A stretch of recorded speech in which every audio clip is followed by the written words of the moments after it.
Big boss season 6-ന്റെ നിലവിലുള്ള സാഹചര്യത്തിൽ top 5-ലേക്ക് വരാൻ ചാൻസുള്ള മത്സരാർത്ഥികൾ എൻ്റെ അഭിപ്രായത്തിൽ ഇവരൊക്കെയാണ്. വീണ്ടും പറയുന്നു, ഇപ്പോഴുള്ള സാഹചര്യത്തിന്റെ അടിസ്ഥാനത്തിലാണ് ഇവരുടെ പേരുകൾ പറയുന്നത്. തമിഴ് ബിഗ് ബോസിൽ കമൽഹാസൻ പറയുന്നത് പോലെ എതിർപ്പാക്കാതെ എതിർപ്പാറുകൾ. ബിഗ് ബോസ് എന്നത് എപ്പോ വേണമെങ്കിലും എന്ത് വേണമെങ്കിലും സംഭവിക്കാം. അസി റോക്കി ടോപ്പ് 5-ൽ ഉണ്ടാകേണ്ട കണ്ടസ്റ്റന്റ് ആണ്. പക്ഷേ നിർഭാഗ്യവശാലും പിന്നെ റോക്കിയുടെ കയ്യിലിരിപ്പ് കൊണ്ടും പുറത്തുപോയി. അതുപോലെ സിജോ ടോപ്പ് 5-ൽ ഉണ്ടാകേണ്ട ഒരു കണ്ടസ്റ്റന്റ് ആയിരുന്നു. സിജോയും പുറത്തുപോയി. തിരിച്ചു വരുമെന്നൊക്കെ റൂമർ കേൾക്കുന്നുണ്ട്.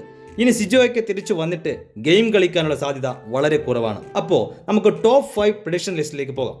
അതിൽ 5-ാം സ്ഥാനത്ത് നിൽക്കുന്നത് അപ്സര രത്നാകരനാണ്. ഇൻഡിവിജ്വലായിട്ട് കളിക്കുന്ന ഒരു കണ്ടസ്റ്റന്റ് ആണ് അപ്സര. ഡോമിനേറ്റ് ചെയ്ത് കളിക്കുന്ന കാര്യത്തിൽ അപ്സര മുന്നിൽ തന്നെയുണ്ട്. മോശമല്ലാത്ത ഒരു ഫാൻ ബേസുമുള്ള മത്സരാർത്ഥിയാണ് അപ്സര. 4-ാം സ്ഥാനത്ത് എനിക്ക് തോന്നുന്നത് ഋഷിയാണ്. നല്ല പൊട്ടൻഷ്യൽ ഉള്ള കണ്ടസ്റ്റന്റ് ആണ്. ഋഷി ഇപ്പോൾ അത്യാവശ്യം ആക്റ്റീവ് ആയിട്ടുണ്ട്. വൈൽഡ് കാർഡ് വന്നതുകൂടി കുറച്ച് ആക്റ്റീവായ കണ്ടസ്റ്റന്റ് ആണ് ഋഷി. അൻസിബിയുടെ തണലിൽ നിന്ന് മാറി ഇൻഡിവിജ്വലായി കളിക്കാൻ തുടങ്ങിയിട്ടുണ്ട് ഋഷി. ഇതുപോലെ ഗെയിം കൊണ്ടുപോയാൽ ഋഷിക്ക് 4-ാം സ്ഥാനം ഉറപ്പിക്കാം.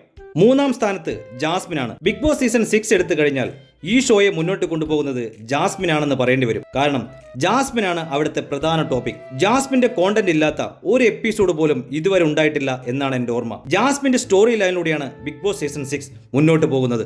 വളരെയധികം നെഗറ്റീവ് ഇമേജുള്ള വ്യക്തിയാണ് ജാസ്മിൻ. എന്നാൽ കുറച്ച് ശതമാനം പ്രേക്ഷക പിന്തുണയുമുണ്ട് ജാസ്മിന്. ഇനി അങ്ങനെയല്ല എങ്കിലും ബിഗ് ബോസ് ടീം ജാസ്മിനെ എന്തായാലും ടോപ്പ് 5-ൽ എത്തിച്ചിരിക്കും. 2-ാം സ്ഥാനത്ത് ജിൻഡോയാണ്. വട്ടപൂജ്യത്തിൽ നിന്നാണ് ജിൻഡോ ഈ കാണുന്ന ലെവലിലേക്ക് ഉയർന്നു വന്നത്. എല്ലാവരും കൂടി മണ്ടനാണെന്ന് തിരഞ്ഞെടുത്ത ഒരാൾ. ഒരു ലോജിക് ഇല്ലാത്ത ടോപ്പിക് ചായ പ്രശ്നത്തിൽ നിന്ന് തുടങ്ങി അവിടെ നിന്ന് ഒരുപാട് പ്രശ്നങ്ങളും വിവാദങ്ങളും ഒക്കെ ഉണ്ടാക്കി ഇപ്പോ വളരെയധികം പ്രേക്ഷക പിന്തുണ നേടി ബിഗ് ബോസ് ഹൗസിലെ ഒരു സ്ട്രോങ് കണ്ടസ്റ്റന്റായി മാറിയിരിക്കുകയാണ് ജിൻഡോ. 1-ാം സ്ഥാനത്ത് എന്റെ അഭിപ്രായത്തിൽ DJ സിബിനാണ്. വൈൽഡ് കാർഡിൽ വന്നതിൽ ബിഗ് ബോസ് ഹൗസിൽ പെട്ടെന്ന് തന്നെ ഓഡിയൻസിനോട് കണക്ട് ആയ മത്സരാർത്ഥിയാണ് സിബിൻ. സിബിനാണ് ഇന്ന് പലരുടെയും മുകളിൽ നിൽക്കുന്ന ഒരാൾ. ഇന്നലത്തെ എപ്പിസോഡോടുകൂടി സിബിൻ കുറച്ച് ഡൗൺ ആകുമെങ്കിലും പൂർവാധികം ശക്തിയോടെ സിബിൻ തിരിച്ചു വരുമെന്ന് ഉറപ്പാണ്.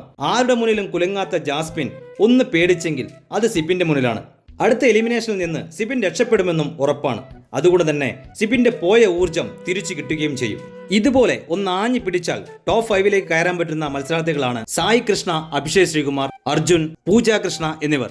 ഇവർ പാതി വഴിയിൽ വെച്ച് ഇവരുടെ ഗെയിം നഷ്ടപ്പെടുത്തിക്കൊണ്ടിരിക്കുകയാണ്. ഇവരൊക്കെയാണ് എന്റെ അഭിപ്രായത്തിൽ ടോപ്പ് 5 കണ്ടസ്റ്റന്റ്. നിങ്ങളുടെ അഭിപ്രായത്തിൽ ആരൊക്കെയാണ് ടോപ്പ് 5 കണ്ടസ്റ്റന്റ് എന്നത് കമന്റ് ബോക്സിൽ രേഖപ്പെടുത്തിയാൽ നന്നായിരിക്കും.